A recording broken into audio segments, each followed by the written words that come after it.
Bonjour tout le monde, mon nom est Sébastien Hervé et vous m'avez sûrement déjà vu dans les capsules numéro 1 et 2. Dans cette série de 5 capsules sur la gouvernance et le numérique, nous allons aujourd'hui aborder le thème « Les données et l'aide à la décision ». Qu'est-ce qu'une donnée? Dans un contexte de gouvernance numérique, une donnée peut être n'importe quoi.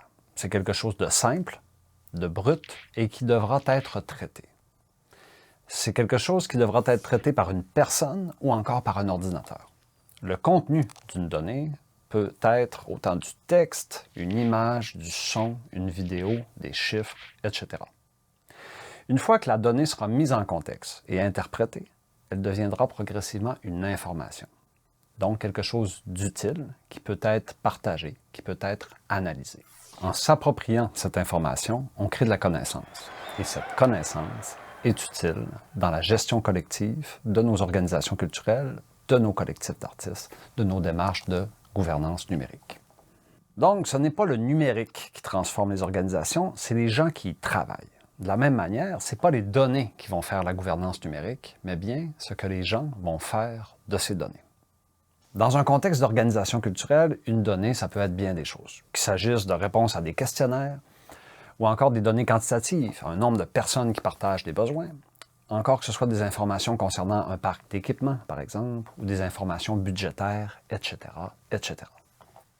Les vraies questions qu'on devra surtout se poser concernant les données sont: lesquelles possède-t-on déjà?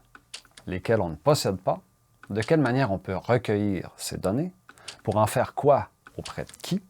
Et comment on va pouvoir analyser ces données, les visualiser, les partager ou encore les croiser? L'utilisation des données dans l'aide à la décision va pouvoir nous aider pour différentes étapes comme l'analyse, la délibération et la votation. Mais peut-être me répondrez-vous que vous collectez déjà toutes les données ou les informations dont vous avez besoin, par exemple, celles que vous utilisez pour faire votre édition de compte auprès du Conseil des arts du Canada. Mais si on utilisait les mêmes données différemment, ou si encore on partageait, on donnait accès à ces données à d'autres personnes, est-ce qu'on pourrait obtenir plus de valeur pour notre communauté ou pour notre organisation? Par exemple, avez-vous déjà co-construit votre budget d'acquisition d'équipement avec tous vos membres? Ne pas le faire en utilisant la gouvernance numérique, ça pourrait être complexe. Par exemple, rassembler 120 personnes dans une salle pour travailler sur un budget durant plus de 5 heures. Généralement, on va tenter d'éviter ces situations-là. Mais si on répartit la démarche de co-construction d'un budget d'acquisition d'équipement sur plus d'un mois, en impliquant ces membres-là, pour comprendre leurs besoins passés, actuels et futurs, on pourrait créer davantage d'intelligence collective. Un deuxième exemple que tout le monde connaît, les assemblées générales annuelles. Animer une vie associative, c'est pas toujours facile. Rassembler des gens durant plusieurs heures, ça peut être très exigeant et ça peut avoir un impact sur notre mobilisation. Qu'arriverait-il si on revisitait le concept d'assemblée générale annuelle en utilisant le numérique? Est-ce qu'on pourrait permettre à davantage de gens de participer? Est-ce qu'on pourrait couvrir davantage de sujets?